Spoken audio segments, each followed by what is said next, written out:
श्रीराम जय जय राम। मनुष्य मात्र भगवंताच्या प्राप्तीसाठी जन्माला आला आहे।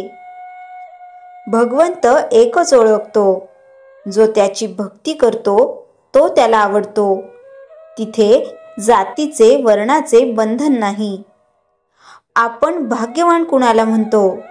ज्याच्याजवळ पैसा अधिक असतो त्याला, पण तो काही खरा भाग्यवान नव्हे। ज्याला भगवंत भेटला तो खरा भाग्यवान। भगवंत आपल्याला भेटणे हे प्रत्येकाने जीवनातले मुख्य कार्य समजावे।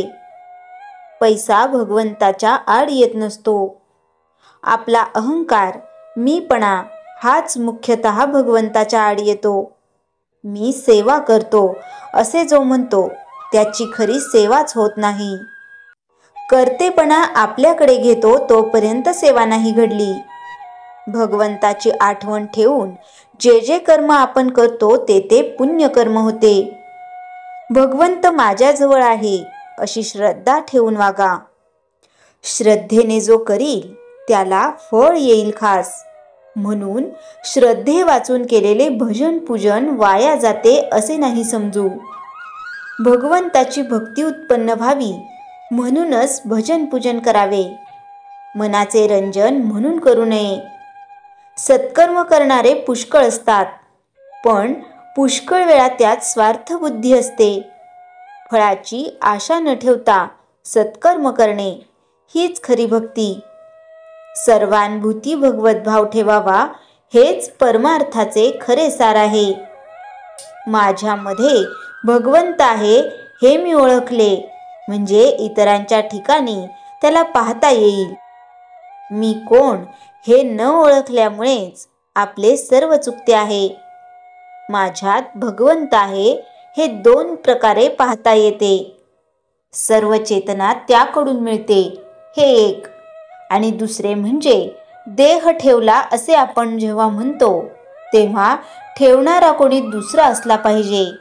म्हणजे देह हा मी नव्हे, जागृती, स्वप्न, सुषुप्ती यांची साक्षी कुणीतरी आहे हे खास। मी कोण हे जाणायला साक्षी रूपाने वागावे। सर्व जगाला मी माझे म्हणतो, पण जो खरा माझा त्याला तसे म्हणत नाही। भगवंत माझ्यात आहे ही जाणीव उत्पन्न करून घ्यावी। अनुमानाने आणि अनुभवाने पाहिले तर भगवंत माझ्यात आहे हे खात्रीने पटेल। वर्षाचा आनंद पाडव्यापासून, आयुष्याचा आनंद वाढदिवसापासून आणि दिवसाचा आनंद सकाळपासून सुरू होतो। म्हणून भगवंताच्या भक्तीला आपण त्याच्या नामाने सुरुवात करावी, म्हणजे त्यामुळे होणारा आनंद लगेच आपल्याला मिळेल। सुरुवात गोड आणि शेवटही गोडच होईल। आकाश हे जसे सर्वांना सारखे आहे त्याचप्रमाणे मानव जन्माचे ध्येय हे सर्वांना सारखेच आणि एकच आहे। कोणत्याही जातीतला, धर्मातला किंवा देशातला मनुष्य असो, तो भगवंताच्या प्राप्तीसाठी म्हणजे परमार्थासाठी जन्माला आला आहे। श्रीराम जय जय राम। चैतन्यवाणी। आपण भगवंताला शरण गेलो तर तो आपल्याला हातचा कधी सोडणार नाही।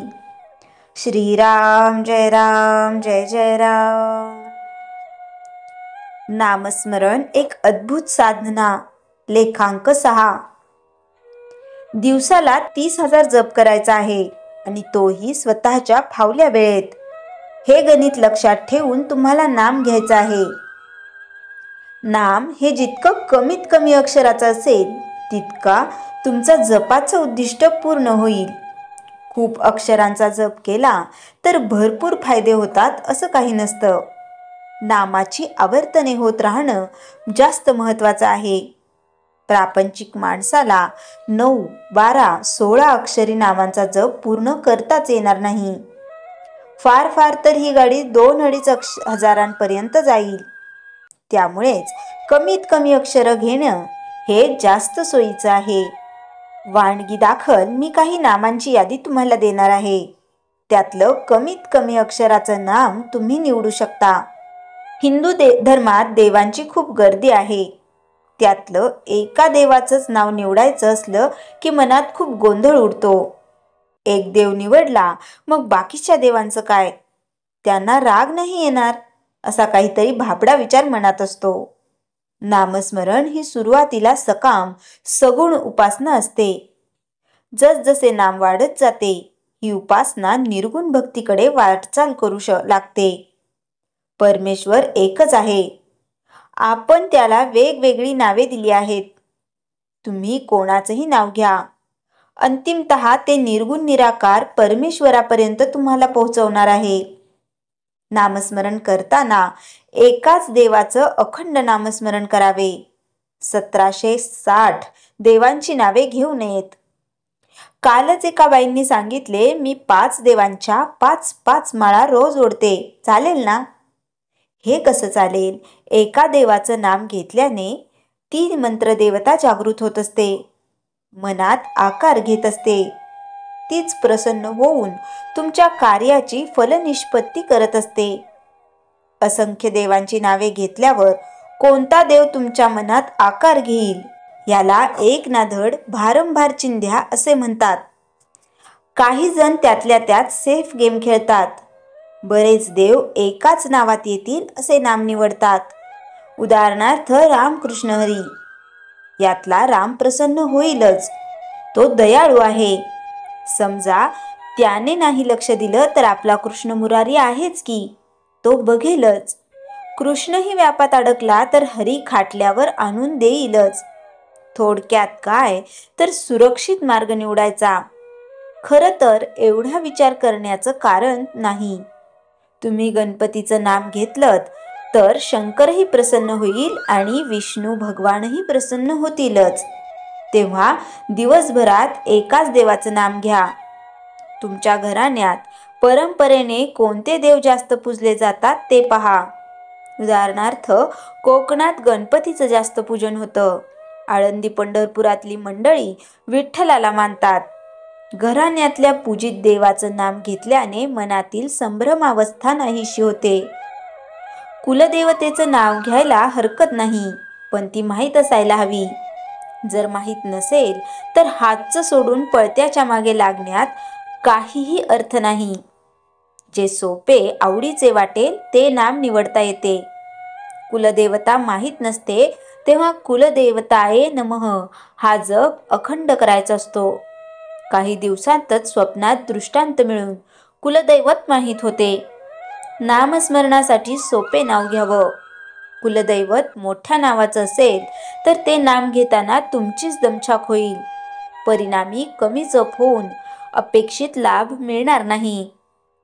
ओम या अक्षराने सुरू होणारे नाम घेऊ नये.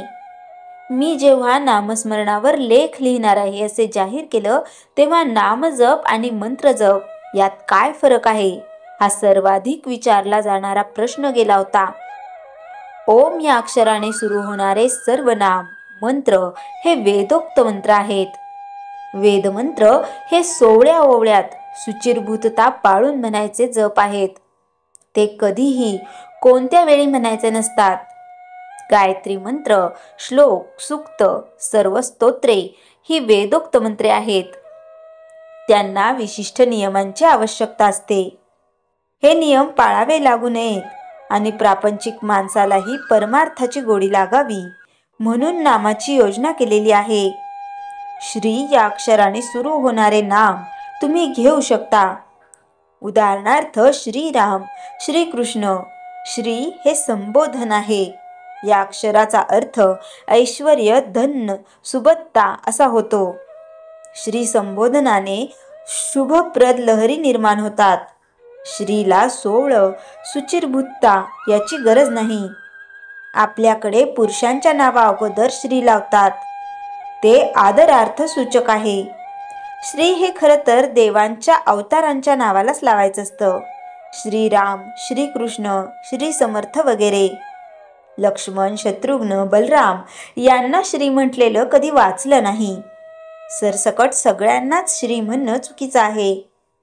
पण आता हा नियमच झाला आहे आणि तो सगळ्यांच्याच अंगवळणी पडला आहे. नेहमीच्या वापरातील काही नामे 2 अक्षरी राम, कृष्ण, दत्त, राधा, 3 अक्षरी श्रीराम, श्रीकृष्ण, श्रीदत्त, गोविंद, विठ्ठल, गणेश, मुरारी, 4 अक्षरी रामकृष्ण, गजानन, विनायक, वक्रतुंड. गणपतीची बहुतेक सर्व नावे 4 अक्षरी आहेत. 5 अक्षरी हरे गोविंद, राधारमण, श्री गुरुदत्त, 6 अक्षरी रामकृष्ण हरी, गुरुदेव दत्त, दत्त दिगंबर, 13 अक्षरी श्रीराम जय राम जय जय राम, 18 अक्षरी दिगंबरा दिगंबरा श्रीपाद वल्लभ दिगंबरा. अजून खूप नावे असतील. वरील नावांवर नजर टाकली तर लक्षात येईल यातली बरीचशी नावे रोजच्या वापरातली आहेत. आपल्याकडे मुलांना देवांची नावे ठेवण्याची प्रथा होती. का तर येता जाता हाक मारताना देवाचं नाव तोंडात घ्यायला हवं म्हणून. ही चांगली प्रथा होती.